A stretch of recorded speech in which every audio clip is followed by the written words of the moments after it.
Il était une fois une petite fille que tout le monde aimait bien, surtout sa grand-mère.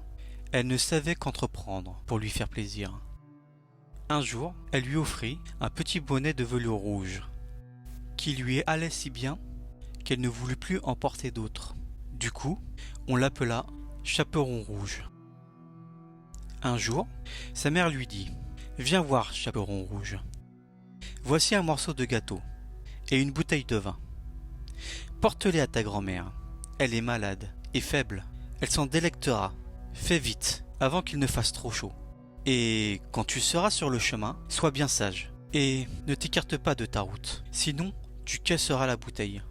Et ta grand-mère n'aura plus rien. Et quand tu arriveras chez elle, n'oublie pas de dire bonjour. Et ne va pas fureter dans tous les coins. Je ferai tout comme il faut, dit le petit chaperon rouge à sa mère. La fillette lui dit au revoir. La grand-mère habitait loin, au milieu de la forêt, à une demi-heure du village. Lorsque le petit chaperon rouge arriva dans le bois, il rencontra le loup. Mais il ne savait pas que c'était une vilaine bête, et ne le craignait point. « Bonjour, chaperon rouge, » dit le loup.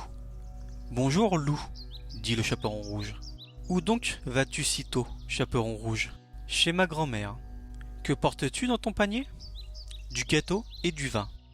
Hier nous avons fait de la pâtisserie, et ça fera du bien à ma grand-mère, ça la fortifiera. »« Où habite donc ta grand-mère, chaperon rouge ?»« Oh, à un bon quart d'heure d'ici, dans la forêt. Sa maison se trouve sous les 3 gros chênes. En dessous, il y a une haie de noisetiers, tu sais bien ?» dit le petit chaperon rouge. Le loup se dit « Voilà un mets bien jeune et bien tendre. Un vrai régal. Il sera bien meilleur que la vieille. Il faut que je m'y prenne adroitement pour les attraper toutes les deux. » Il l'accompagna à un bout de chemin et dit « Chaperon rouge, vois ces belles fleurs autour de nous. Pourquoi ne les regardes-tu pas? J'ai l'impression que tu n'écoutes même pas comme les oiseaux chantent joliment. Tu marches comme si tu allais à l'école, alors que tout est si beau, ici, dans la forêt. » Le petit chaperon rouge ouvrit les yeux, et lorsqu'elle vit comment les rayons du soleil dansaient de ci de là à travers les arbres, et combien tout était plein de fleurs, elle pensa « Si j'apportais à ma grand-mère un beau bouquet de fleurs, ça lui ferait bien plaisir. Il est encore si tôt que j'arriverai bien à l'heure. » Elle quitta le chemin, pénétra dans le bois, et cueillit des fleurs. Et, chaque fois qu'elle en avait cueilli une, elle se disait « Plus loin, j'en vois une plus belle. » Et elle y allait, et s'enfonçait toujours plus profondément dans la forêt. Le loup, lui, courait tout droit, vers la maison de la grand-mère. Il frappa à la porte. « Qui est là ?»« C'est le petit chaperon rouge qui t'apporte du gâteau et du vin. »« Tire la chevillette, » dit la grand-mère. « Je suis trop faible, je ne peux me lever. » Le loup tira la chevillette, la porte s'ouvrit, et sans dire un mot, il s'approcha du lit de la grand-mère et l'avala. Il enfila ses habits, mit sa coiffe, se coucha dans son lit et tira les rideaux. Pendant ce temps, le petit chaperon rouge avait fait la chasse aux fleurs. Lorsque la fillette en eut tant qu'elle pouvait à peine les porter, elle se souvint soudain de sa grand-mère et reprit la route pour se rendre auprès d'elle. Elle fut très étonnée de voir la porte ouverte, et lorsqu'elle entra dans la chambre, cela lui sembla si curieux qu'elle se dit « Mon Dieu, comme je suis craintive aujourd'hui, et pourtant d'habitude, je suis si contente d'être auprès de ma grand-mère. » Elle s'écria « Bonjour !» mais nulle réponse. Elle s'approcha du lit et tira les rideaux.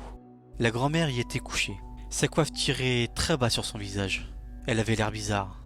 « Oh, grand-mère, comme tu as de grandes oreilles !»« C'est pour mieux t'entendre. »« Oh, grand-mère, comme tu as de grands yeux !»« C'est pour mieux te voir. »« Oh, grand-mère, comme tu as de grandes mains !»« C'est pour mieux t'étreindre. »« Mais grand-mère, comme tu as une horrible et grande bouche !»« C'est pour mieux te manger. » À peine le loup eut-il prononcé ces mots qu'il bondit hors du lit et avala le pauvre petit chaperon rouge.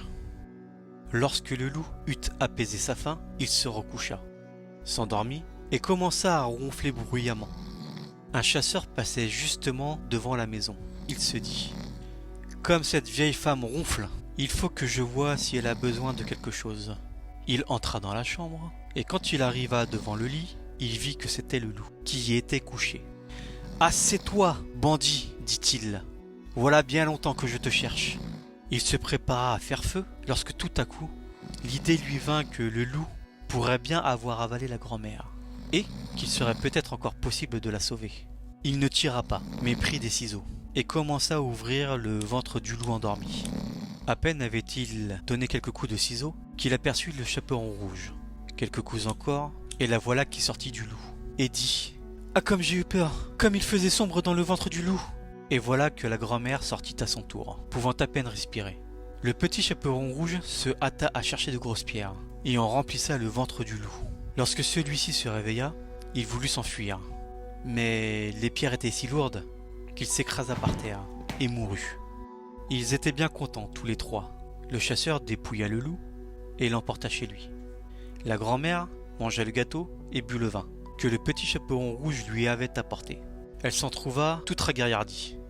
Le petit chaperon rouge cependant pensa « Je ne quitterai plus jamais mon chemin pour aller me promener dans les bois quand ma maman me l'aura interdit. »